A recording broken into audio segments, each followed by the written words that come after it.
If we were to describe the meaning of weird designs or one of the bizarre warfare weapons used in the history of wars, we'd tell you the following names, but before the holla. Today, we are going to talk about some of the weirdest weapons designed for war but totally failed. So let's get started with the names. Me-136 Comet, a firework fighter. The only rocket-powered fighter in existence was the later Messerschmitt Me-163 Comet. Its purpose was to stop American bombers flying over Germany at a high altitude. It used a liquid propellant made of two combustible materials that ignite when combined. The tiny figure generated enough thrust to reach a height of 39,000 feet in 3.45 minutes, with a top speed of more than 550 miles per hour. Operations started in May 1944, but the Comet was nearly too fast, making it difficult for pilots to engage the sluggish bombers. Additionally, the pilot had to glide back to base after the rocket's engine's 7-minute burn time. Accidents were frequent, and if the highly unstable fuel was handled improperly, even little amounts may result in explosions. Despite the fact that the 364 Comets were constructed, they only successfully shot down 16 bombers, losing at least 13 of their own in the process. Goliath, the robot demolition vehicle. Goliath, also known as Lichte-Ladungsträger, was a remote-controlled explosive device delivery vehicle made in Germany. There are two types: a larger petrol engine version that could move a 100 kilograms gadget up to 650 meters from the controller and was fueled by batteries with a 60 kilogram charge. When the chance presented itself, Goliath was to be utilized against structures, bunkers, or even hostile soldiers and vehicles. Some were employed to demine areas. Unfortunately for the Germans, the vehicle itself was slow and had inadequate ground clearance, making it easy to cut the trailing control wires. Between April 1942 and September 1944, 2,650 were constructed. However, they were rarely useful. V3, Hitler's super gun. The German super gun, known as the Vergeltankschwave 3, was built to assault London from a complex under Mimoyek in northern France 100 miles away. The V3 was built on the idea of a multiple chambers, where secondary charges fired subsequently along the primary barrel to accelerate a shell to a speed necessary for it to hit its target. A large concrete slab served as additional protection for the battery of 25 gun tubes that were buried in inclined tunnels under the earth. A 600 shell per hour bombardment of London was planned. The Allies commenced bombing raids on the location in late 1943, believing it to be a component of the V2 rocket program. Since we are on the subject of guns, we have one more on the list, and that is Smith Gun, the Home Guard. Britain's Home Guard earned a reputation for getting by with antiquated weapons during World War II, as industry focused on providing the regular army with cutting-edge gear. Anti-tank weapons were particularly scarce, the deficiency that former British Army Major William H. Smith aimed to address. In 1941, his novel 3-inch smooth-bore cannon design went into production, but not before numerous safety precautions had been taken. To fire, the Smith gun needed to be turned on its side. One of its wheels served as a base plate. If ammo was available to fire, which often wasn't, the weapon had a low muzzle velocity and was only accurate out to around 200 yards.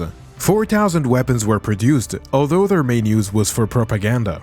Nelly, the trench-digging machine. Two of the nicknames for a trench-digging device made by the Royal Navy and formerly known as Cultivator No. 6 were White Rabbit and Nelly. It was based on a concept that Winston Churchill first advanced during World War I and then renewed in 1939 while serving as First Lord of Admiralty. The goal of Nelly was to dig a trench far enough beyond the German lines for troops to advance. The massive 130-ton vehicle had no weaponry, but combined a plow and a cylindrical cutter. The proposal was subsequently abandoned after a few machines had been built. The device may have had some utility on the Western Front during the First World War, but it was completely superfluous on the battlefield of the Second World War. Maginot Line. The German rearmament and breach of the Treaty of Versailles prompted France to establish the Maginot Line. The line, named for a French defense minister and constructed between 1929 and 1939, was a complicated system of fortifications, bunkers, barriers, and artillery positions along France's border with Switzerland, Germany, and Luxembourg. Because it was expected that any subsequent German invasion attempt would be met and repulsed in Belgium, Hopefully with British support, the line was only partially extended north of here. The Maginot Line was thought to be an intelligent strategy for maximizing the military power of a small number of troops, but it also mirrored France's rigid defensive mentality, which Nazi Germany exploited in May 1940. As was to be expected, Hitler's soldiers invaded neutral Belgium. Although the Ardennes woodland was the main focus of the assault, the pace of the Germans' offensive swiftly outflanked the Maginot Line, throwing the French soldiers off balance. In just 6 weeks, France had given up. Covenanter, the worst tank of Britain. The British Army possessed 3 different types of tanks at the start of the Second World War. Light tanks for reconnaissance, strongly armored infantry tanks to assist frontal attacks, and quick cruiser tanks to take advantage of gaps in the enemy defenses. The A-13 Mk3, cruiser tank MKV, Covenanter was one of the latter. Its wide wheels, low profile, and rakishly sloped armor made it appear attractive on paper when it was designed in 1939. Britain hastily purchased a large number as a tree-armed, but when it was deployed in 1941, its 30mm armor and 2 PDR cannon were already outdated, and greater flaws lay beneath the hood. Major engine cooling issues that plagued the Covenanter were never resolved. Because it was so unreliable, the 1,771 tanks that were manufactured were only utilized for training. Luftwaffe heavy bombers, the project that has also been known as an abandoned project. General Walter Weaver, the new Luftwaffe Chief of Staff, died in an aircraft accident in 1936. He had been Germany's leading proponent of strategic bombing, which involves systematically attacking an adversary's population and economy. The concept had gained traction in Britain, where the RAF Bomber Command was developing new heavy bombers. But in Germany, ongoing projects for a long-range bomber were shelved as a result of Weaver's passing out and lack of funding. Instead, smaller aircraft, particularly dive bombers, were given top attention. The primary role of the Luftwaffe would be to assist the army on the battlefield. As the war went on, Germany's absence of strategic bomber force to retaliate against British and Soviet industry were felt severely. Only one, the Heinkel HE-177, among the number of late attempts to introduce new 4-engined aircraft into service, saw action. Even plans for an American bomber that could fly to New York were created, but that goal was never achieved. Schwerer Gustav. During the First World War, the Germans bombarded Paris using a massive rail-mounted gun. When Adolf Hitler asked the head of Krupp Armaments what kind of gun might destroy the Maginot Line defenses in 1936, the idea such as a massive weapon was rekindled. Schwerer Gustav was the name of the weapon. The 80cm gun was 1,350 tons heavy and had a 29-mile range for a 7-ton projectile. It wasn't finished in time for the May 1940 attack on France by the German army. The cannon was given the name Dora by the artillery battalion, to which it was assigned in January 1942. The barrel was worn out as a result of the 47 rounds it fired at Sevastopol in the Soviet Union. Panjandrum.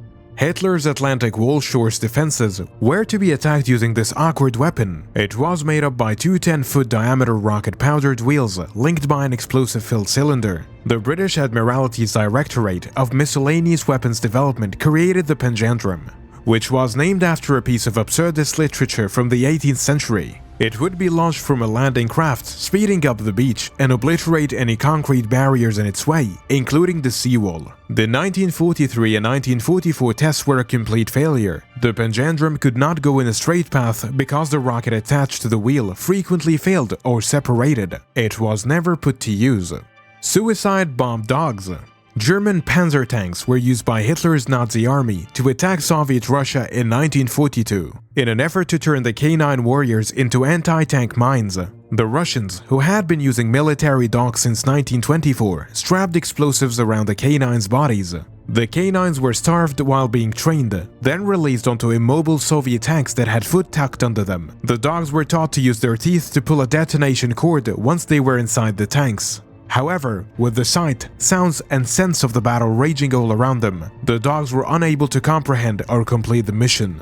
A ship-mounted aerial mine rocket launcher. A particularly bad aircraft defense was the rocket launcher for unrotated projectiles. The unrotated projectile, designed to defend ships from hostile aircraft, was shot from a ship and once reaching 1,000 feet in altitude. It would detonate and spread mine side to parachutes through 400 feet of cable.